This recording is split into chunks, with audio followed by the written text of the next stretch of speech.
আসসালামু আলাইকুম প্রিয় বোনেরা আমাদের আজকের ভিডিওটি হচ্ছে অধিকাংশ নারীরা জাহান্নামে যাবে কেন যাবে এর কারণ কি এবং জাহান্নাম থেকে বাঁচার উপায় সম্পর্কে আজকের এই ভিডিও তাই ভিডিওটি না টেনে পুরোটা দেখার চেষ্টা করবেন।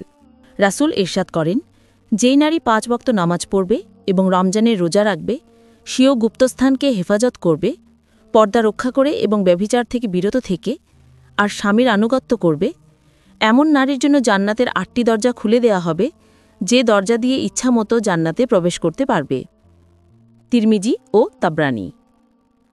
উপরোক্ত হাদিস দ্বারা বোঝা যায় মেয়েদের জন্য বেহেশত গমন খুবই সহজ।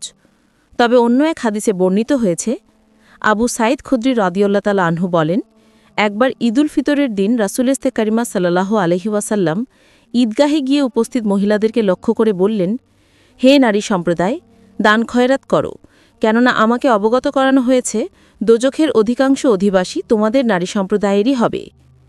দীর্ঘ হাদিসের অংশবিশেষ। বুখারী, মুসলিম। উক্ত হাদিস দ্বারা বোঝা যায় যে জাহান্নামের অধিকাংশ অধিবাসী হবে নারীজাতি থেকেই। অথচ প্রথমোক্ত হাদিস দ্বারা প্রমাণিত হয় মেয়েদের জন্য জান্নাতে গমন খুবই সহজ। কিন্তু তবুও কেন? আল্লামা হাফিজ শাহাবুদ্দিন জাহাবি রহমাতুল্লাহ তার প্রসিদ্ধ কিতাব আল কাবায়েরে একটি হাদিস উল্লেখ করেছেন, যাতে নারী শাস্তি ৬টি দিক বর্ণনা করা হয়েছে। হজরত আলী ও ফাতেমা রাদিয়াল্লাহু উভয়ে একদা রসুল সালামের কাছে গিয়েছিলেন, উদ্দেশ্য ছিল সৌজন্য সাক্ষাৎ করা। সেখানে গিয়ে রসুল সালামকে ক্রন্দনরত অবস্থায় দেখতে পেলেন। ক্রন্দন তাদের ওপর বিস্তার লাভ করল। অতপর হজরত আলী রসুল সালামের কাছে ক্রন্দনের কারণ জানতে চাইলে রসুল সালাম বললেন, মিয়ারাজের রাতে আমি উম্মতের নারীদেরকে জাহান্নামে বিভিন্ন ধরনের ভয়ঙ্কর ও কঠিন আযাবে লিপ্ত দেখেছি, যা স্মরণ করে আমি কাঁদছি। মহানবী সালাম নারী জাতির শাস্তির বর্ণনা দিতে গিয়ে বলেন, ১. আমি জাহান্নামে একজন মহিলাকে তার মাথার চুল দ্বারা ঝুলন্ত অবস্থায় দেখতে পেলাম। ওই সময় তার মাথার মগজ ফুটন্ত পানির নয় টকবক করে ফুটছিল। ২. জাহান্নামে একজন মহিলাকে স্বীয় জিহ্বায় ঝুলন্ত অবস্থায় দেখতে পেলাম, অর্থাৎ মুখগহ্বর থেকে জিহ্বা টেনে বের করে সমস্ত শরীরের ওজন জিহ্বার ওপর ছেড়ে দেয়া হয়েছে। ৩. একজন মহিলাকে স্বীয় স্তনে ঝুলন্ত অবস্থায় দেখতে পেলাম, অর্থাৎ সমস্ত শরীরের ওজন স্তনের ওপর ছেড়ে দেয়া হয়েছে। ৪. একজন মহিলাকে তার পদযুগল বক্ষে এবং হস্তদয় ললাটে আবদ্ধাবস্থায় জাহান্নামের শাস্তি ভোগ করতে দেখতে পেলাম। ৫. একজন মহিলার মুখমণ্ডল শূকরের ন্যায় এবং শরীরের বাকি অংশ গাধার ন্যায় দেখতে পেলাম। সে ছিল অসংখ্য সাপ বিচ্ছু দ্বারা বেষ্টিত। ৬. একজন মহিলাকে কুকুরের আকৃতিতে দেখতে পেলাম, যার মুখগহ্বরে জাহান্নামের আগুন প্রবেশ করে মলদ্বার দিয়ে বের হচ্ছিল। তার শাস্তি প্রয়োগে নিয়োজিত ফেরেশতাগণ তাকে কঠোরভাবে প্রহার করছিল।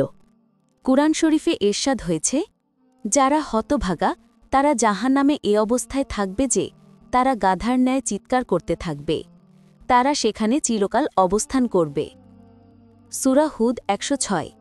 জাহান্নামের আযাব থেকে মুক্তির বিনিময়ে সবকিছু দান করার ইচ্ছা।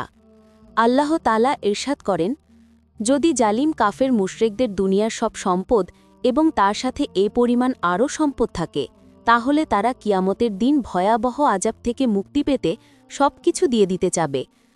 সূরা জুমার ১৪৭।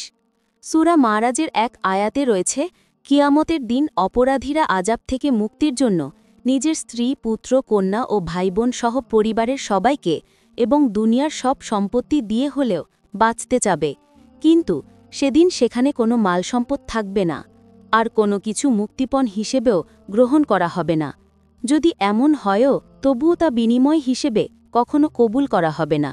যেমন সূরা মাইদায় বর্ণিত হয়েছে, যারা কাফের, যদি তাদের কাছে দুনিয়াতে যত সম্পত্তি আছে এবং সমপরিমাণ আরও সম্পত্তি দেয়া হয়, তাহলে তারা কিয়ামতের দিনের ভয়াবহ আযাব থেকে মুক্তি পেতে তাদের সবকিছুই মুক্তিপণ হিসেবে দিয়ে দিতে চাবে, অথচ তাদের থেকে তা কবুল করা হবে না, আর তাদের জন্য রয়েছে মর্মান্তিক শাস্তি। সূরা ময়দা ৩৬। জান্নাতীদের হাসি।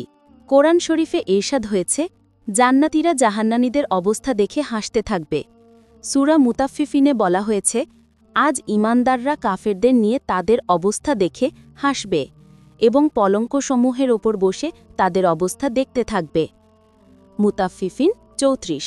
থাকসির দূরে মানসুরে হজরত কাতাদাহ থেকে বর্ণিত, জান্নাতে এমন কিছু জানালা হবে যেগুলো দিয়ে জান্নাতীরা জাহান্নামীদের করুণ অবস্থা দেখতে পাবে আর তাদের নিয়ে হাসাহাসি ঠাট্টা বিদ্রুপ করবে, যেমন দুনিয়াতে মুমিনদের দেখে তারা হাসাহাসি ও ঠাট্টা বিদ্রুপ করত, উদ্দেশ্যপূর্ণ ইঙ্গিত করে মজা লুটত, এমনকি ঘরে বসেও তাদের সমালোচনা করত।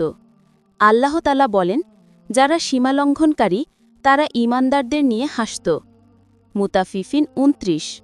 সূরা মুমিনে আছে, জাহান্নামীদের আল্লাহ তাআলা বলবেন, আমার বান্দাদের মধ্যে একদল ঈমানদার ছিল যারা আমার কাছে আরজ করত, হে আমাদের পরওয়ারদিগার, আমরা ঈমান এনেছি, আমাদের মাফ করে দিন, আমাদের প্রতি রহম করুন, আপনি সকল রহমকারীর থেকে বড় রহমকারী। তোমরা তাদের বিদ্রুপের পাত্র বানিয়ে রাখতে, এমনকি তোমরা সর্বদাই তাদের বিদ্রুপ করতে। তোমরা আমাকে একেবারেই ভুলে গিয়েছিলে, আজ আমি তাদের সেই সবরের বিনিময় দিলাম, আজ তারা সফলকাম। যে মহিলা স্বীয় মাথার চুল দিয়ে ঝুলন্ত অবস্থায় সাজা ভোগ করতে দেখেছিলাম, তার এই শাস্তির কারণ হল সে চলার পথে পরপুরুষ থেকে নিজের চুলকে ঢেকে রাখত না, নগ্ন মাথায় পরপুরুষকে দেখানোর জন্য চুল ঝুলিয়ে ঘুরে বেড়াত। আল্লাহ তাআলা পবিত্র কুরআনে মহিলাদেরকে মাথা, ঘাড় ও বুক মোটা কাপড় দিয়ে ঢেকে রাখতে নির্দেশ দিয়েছেন, অথচ বর্তমান সমাজের দিকে তাকালে দেখা যায় মহিলারা মাথার চুলকে কত বাহারি প্রসাধনীতে রূপসজ্জে সাজিয়ে নানা ঢঙের রাস্তায় বেপর্দা অবস্থায় চলাফেরা করছে। অথচ পর্দা সহকারে চলা, চুল ঢেকে রাখা সকল নারীর উপর ফরজ।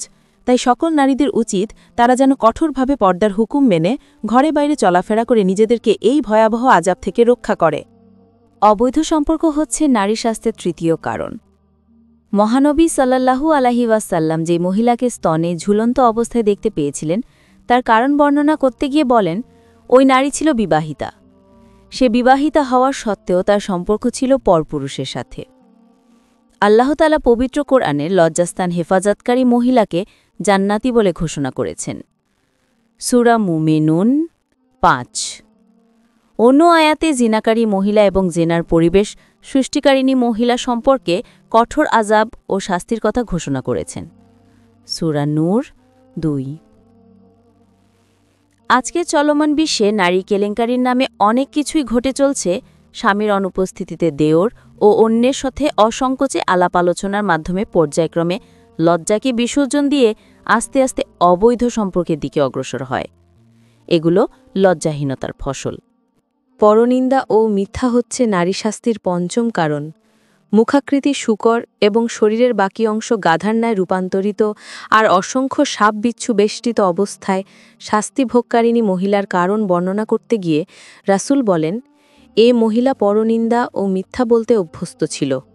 পরনিন্দা ও মিথ্যা বলা মহাপাপ। পবিত্র কোরআনে পরনিন্দাকে মৃত ভাইয়ের গোস্ত খাওয়ার সাথে তুলনা করা হয়েছে। অতএব সকলকে মিথ্যা, পরনিন্দা ও চগলখুরি থেকে বাঁচা আবশ্যকীয়। হিংসা ও খোটাদা। রাসূল হচ্ছেন জাহান্নামের যে মহিলাকে মুখচ্ছবি কুকুর আকৃতির ও তার মুখে আগুন ঢুকে মলদার দিয়ে বের হতে দেখেছেন, সে ছিল হিংসুক ও খোটা প্রদানকারিণী। হিংসা একটি মারাত্মক ধরনের রোগ যা মানুষের আমলকে ধ্বংস করে দেয়। হাদিস শরীফে এসেছে, রাসূল হচ্ছেন ইরশাদ করেন, হিংসা হতে দূরে থাক, কেননা হিংসা নেকিকে ধ্বংস করে, যেমন আগুন শুকনো কাঠকে পুড়িয়ে ছাই করে ফেলে। মুসলিম। উপকার করে খোটা দেয়া সম্পর্কে রাসূল হচ্ছেন ইরশাদ করেন, ৩ ব্যক্তির প্রতি আল্লাহ তাআলা কিয়ামতের দিন অনুগ্রহ দৃষ্টি দিবেন না। এদের মধ্যে একজন হচ্ছেন ওই ব্যক্তি যে অপরকে অনুগ্রহ বা উপকার করে খোটা দেয়। বাইহাকি। তাই হিংসা করা ও খোটা দেয়া থেকে নিজেকে রক্ষা করুন।